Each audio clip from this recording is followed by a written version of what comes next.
আসসালামু আলাইকুম ভিউয়ার্স। পটলের এই রেসিপি থাকলে গরম ভাতের সাথে আর কিছু লাগবে না।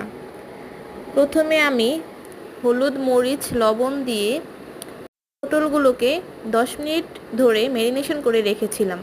তারপর গরম তেলে লো আঁচে পটলগুলো ভেজে কিছুটা নরম করে নিলাম। পটলগুলো নরম হয়ে এলে পেঁয়াজ কুচি অ্যাড করলাম এর সাথে। লো আঁচে পেঁয়াজ ও পটল একসাথে ভেজে নিলাম।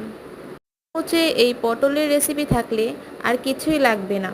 আপনারা কিন্তু একবার ট্রাই করে দেখবেন।